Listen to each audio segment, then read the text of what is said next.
Amado irmão, amada irmã, saúde e paz, aqui estamos, é graça de Deus, agradeçamos para proclamar a palavra santa na comunidade orante, ao redor de nossa mãe, a amada Mãe Maria, que nos inspira como discípula exemplar exatamente por escutar a palavra e dizer o seu sim.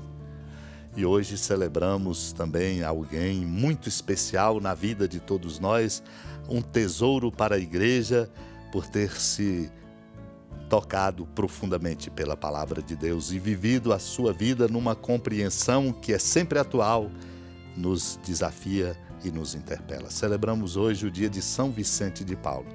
Ensinamento sempre atual, sobretudo pelo amor aos mais pobres.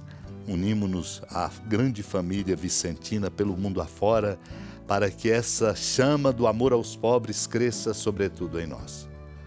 Vejamos a riqueza encontrada no comentário sobre o Evangelho de Lucas de Santo Ambrósio, quando ele comenta: aquele que venceu a carne é um fundamento da igreja. E se não pode equiparar-se a Pedro, pode imitá-lo, pois os dons de Deus são grandes. Não só restaurou o que era nosso, mas ainda nos deu o que era dele. Sim, a bondade de Cristo é grande. Quase todos os seus nomes ele os deu aos seus discípulos. Eu sou, disse ele, a luz do mundo. E, no entanto, este nome do qual ele se glorifica, concedeu a seus discípulos, dizendo: vós sois a luz do mundo. Ele diz: eu sou o pão vivo, e nós somos todos um só pão, como nos lembra o apóstolo Paulo, escrevendo na primeira carta aos Coríntios. Jesus disse: eu sou a videira verdadeira, e te diz: eu vos plantei como uma vinha cheia de frutos verdadeira. É necessário o Filho do Homem sofrer muito e ser rejeitado pelos anciãos, sumos sacerdotes e escribas, ser morto e no terceiro dia ressuscitar. Ele diz: talvez o Senhor tenha acrescentado isto porque sabia a dificuldade que teriam os discípulos em acreditar na paixão e na ressurreição. Assim, Cristo não quis glorificar-se, mas preferiu manifestar-se sem glória para padecer o sofrimento. E tu, que nasceste sem glória, irás acaso glorificar-te? Deves caminhar pelo mesmo caminho trilhado por Cristo, e reconhecê-lo e imitá-lo na ignomínia como na boa fama. Pois te gloriares da cruz, como ele próprio se gloriou.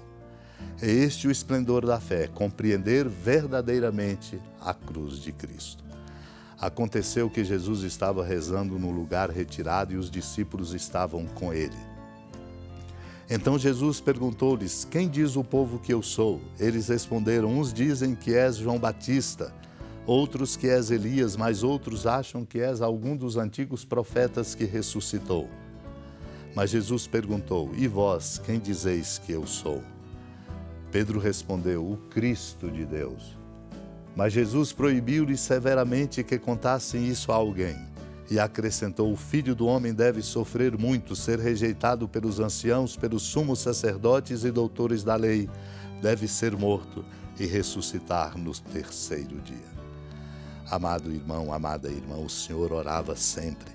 O evangelista Lucas nos mostra por 7 vezes, de modo exemplar, Jesus em oração, para exatamente nos indicar a profunda intimidade com o coração de Deus nos vem da oração. Por isso precisamos cultivar a nossa condição de orantes. Assim ele estava em oração, retirado, e os discípulos estavam com ele, quando lhes fez uma pergunta que só pode ser respondida a partir de uma alma orante e de uma profunda experiência de oração. Essa pergunta nos desafia sempre, todo dia. Quem diz o povo que eu sou? Eles informaram: para uns João Batista, para outros Elias, ou um antigo profeta ressuscitado. Mas Jesus quer saber de mim, de você, e vós, quem dizeis que eu sou? A única resposta certa é a que Pedro dá: o Cristo de Deus, o ungido de Deus, o Salvador do mundo. Jesus lhes proíbe severamente de falar, exatamente para mostrar que não basta falar, é sobretudo a importância grande da experiência do seguimento e de um testemunho por uma espiritualidade profunda no coração. O desafio grande é esse: o Filho do Homem deve sofrer muito, ser rejeitado pelos anciãos, sumos sacerdotes e doutores da lei, ser morto e ressuscitar no terceiro dia. Precioso ensinamento nos vem, meu irmão, minha irmã, como recomendação do sermão sobre os pastores, quando Santo Agostinho, num belo trecho, diz: Cristo te apacenta com justiça. Esse Cristo que apacenta porque oferece a sua vida. Ele distingue as suas ovelhas das que não são suas, confirma a caridade para consolidar a unidade.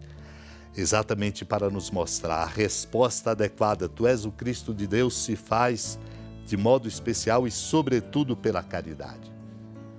E precisamos de ser viventes testemunhas da caridade. Fazer de nossa casa a casa da caridade, da nossa igreja a casa da caridade. Sobretudo abrindo o nosso coração aos irmãos mais pobres e sofredores. Ante o exemplo da amada Mãe Maria e confiantes na sua intercessão, supliquemos a graça de sermos caridosos, não por uma compaixão qualquer, mas por amor verdadeiro, porque somos irmãos e irmãs uns dos outros e, sobretudo, nos devemos deixar desafiar pelos vergonhosos cenários de pobreza que mostram que nós não vivemos a caridade. Supliquemos a graça de vivê-la profunda e fecundamente. Senhora da piedade, Mãe Virgem do Cristo Deus. Lembrai-vos, ó piedosíssima Virgem Maria, que nunca se ouviu dizer que alguém daqueles que, tendo recorrido à vossa proteção, implorado a vossa assistência e reclamado o vosso socorro, tenha sido por vós desamparado. Animado com igual confiança, a vós recorro, ó Virgem das Virgens, e gemendo sob o peso dos meus pecados, me prostro a vossos pés. Não desprezeis as minhas súplicas, ó Mãe do Verbo encarnado, mas dignai-vos de as ouvir propícia e de me alcançar o que vos peço. Amém.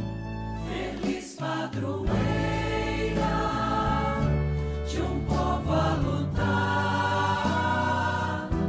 a gente mineira te quer exaltar,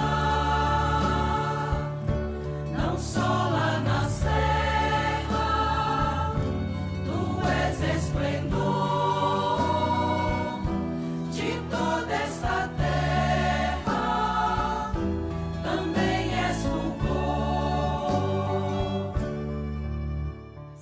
Amado irmão, amada irmã, com alegria do Santuário Basílica da Padroeira do Estado de Minas Gerais, a Senhora da Piedade, que da sua casa de clemência e bondade nos acompanhe e nos abençoa do alto da serra, magnífica arquitetura divina, a bênção de Deus, amor misericordioso. Pai, Filho e Espírito Santo, desça sobre sua família, proteja sua casa, sustente sua vida, fecunde o caminho missionário de nossa igreja, nos encha de sabedoria e permaneça conosco para sempre. Amém. Feliz padroeira